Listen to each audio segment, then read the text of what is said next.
거룩한 복음입니다. 주님 영광 받으소서. 그때 헤로데 형들은 예수님께서 하신 모든 일을 전해 듣고 몹시 당황하였다. 서로는 요한이 죽은 이들 가운데에서 되살아났다 하고, 서로는 엘리야가 나타났다 하는가 하면, 또 어떤 이들은 옛 예언자 한 분이 다시 살아났다 하였기 때문이다. 그래서 헤로데는 이렇게 말하였다. 요한은 내가 목을 베었는데 소문에 들리는 이 사람은 누구인가? 그러면서 그는 예수님을 만나보려고 하였다. 주님의 말씀입니다. 그리스도님 참여합니다.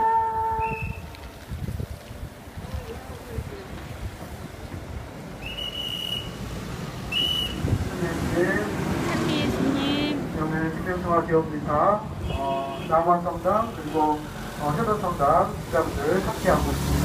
남원하고 효동 말고 딴 데서 오신 분들 손 한번 들려주시겠습니까? 네, 서기복자분들인가요? 서기복자 성당 아니면 서기복자에 계시지 않는 분들도 계실 텐데, 이분을 위해서 환영의 박수 부탁드리겠습니다. 예, 이왕 손 들어본 김에 남원에서 오신 분들 손 한번 들어보시겠습니까? 그러면 내리시고, 효동에서 오신 분들 손 한번 들어보시겠습니까? 네. 남원하고 효돈이 같이 생명통화 기업미사 한 이래로 처음으로 남원의 숫자를 효돈이 넘어선 것 같습니다. 네. 왜 이렇게 어르신들이 많이 오셨는가 궁금하실 텐데, 오늘 사실은 안나회 성지순례, 본회 성지순례 하는 날입니다. 그런데 성지순례 일정이 먼저 잡혔는데, 강정생명통화기업미사 우리 본당 차례라고 나중에 이렇게 듣게 돼서 수녀님께서 어르신들께 일일이 다 전화를 해서 이렇게 허락을 구하고 강정미사 함께 하게 됐습니다. 효돈 안나회 어르신들 와보니까 어떡합니까? 귀눈이 왁각하오과? 네, 양명현 신부님 오랜만에 뵙고 그러니까 반갑고 좋지? 네, 양명현 신부님 반갑습니다 하는 의미로 박수 한번 치겠습니다. 네, 그리고 오늘 미사 1세대 신부님 몇 분 계시죠? 네, 이 신부님 아십니까? 모르시구가 우리 본당에도 완하신지 알아주겠지? 네, 이 신부님 소개해드리면 여러분 잘 알고 계시는 것처럼 새 신부님이시자 서기복자 성당 청소년 담당 신부님이시자, 그리고 더 중요한 것은 프란치스코 평화센터, 지금 인정에 있는 프란치스코 평화센터 부센터장을 맡고 계신 구재환 프란치스코 신부님이십니다. 서기복자 성당에 어린이들, 학생들, 청년들 많을까요? 적을까요? 많죠. 남원 효동에서는 쉽게 찾아볼 수 없는 청소년들 참 많이 있습니다. 그래서 서기복자 성당에서 청소년 담당 신부님으로 계신 것만으로도 일거리가 많겠습니까? 적겠습니까? 네, 엄청 많습니다. 그럼에도 불구하고 이 프란치스코 평화센터 부센터장까지 이렇게 겸해서 맡고 계시니 힘들겠습니까? 안 힘들겠습니까? 예, 프란치스코 신부님 위해서 격려의 박수 부탁드리겠습니다. 네, 이제 쓰잘데기 하신 소린 그만하고 예, 배 있죠. 바다를 항해하는 배에는 바닥짐이라는 게 있습니다. 바닥짐이 무엇인고 하면 배를 다 만들고 나서 맨 마지막에 배의 맨 밑바닥에 무거운 짐들을 실어 놓는 것인데, 뭐 예전 같았으면 뭐 돌이나 아니면 쇠붙이나 아니면 모래 같은 걸 이렇게 싣습니다. 그래야 이 배가 바다에 나갔을 때 거친 바다를 항해하면서 균형을 잘 잡고 배가 전복되지 않고 뒤집어지지 않고 이렇게 잘 갈 수 있게 하는 역할을 하는 것이 바닥짐입니다. 세월호 침몰 사건 때도 세월호가 침몰한 주된 원인이 이 바닥짐의 역할을 하는 평형수를 화물을 많이 실으려고 평형수를 많이 빼버린 데서 그 주된 원인이 있다고 이야기할 수 있겠죠. 우리의 인생 항해에 많이 비유하는데, 이 바닥짐은 인생에 있어서 우리가 시련과 고난이라는 삶의 풍랑을 만났을 때 우리가 쓰러지지 않고 균형을 잡고 나아갈 수 있도록 해주는 그런 역할을 한다고 그래서 우리 삶의 중심이라고 이야기해 볼 수 있는 것입니다. 많은 사람들이 인생을 항해에 비유하는데 슈바이처가 인생을 항해에 비유하면서 이렇게 얘기를 했습니다. 우리는 인생이라는 배에 여러 가지 많은 짐을 싣고 항해를 시작합니다. 항해의 기본이 되는 것은 물론이고 양심, 믿음, 희망, 우정, 정의, 평화, 진실, 나눔, 사랑 등 많은 짐을 싣고 항해를 시작합니다. 이것들은 항해를 의미 있게 하는 것입니다. 그러나 배에 실린 많은 짐들은 배를 무겁게 해서 앞으로 나아감을 힘겹게 합니다. 풍랑이라도 만나면 침몰할까 두렵습니다. 그래서 무거운 짐을 하나씩 바다에 던져버립니다.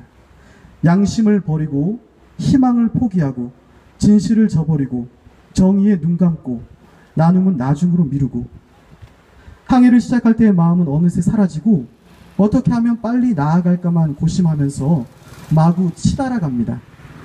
짐이 없어 가벼운 배는 빨리 나아가서 목적지인 항구에 빨리 닿습니다.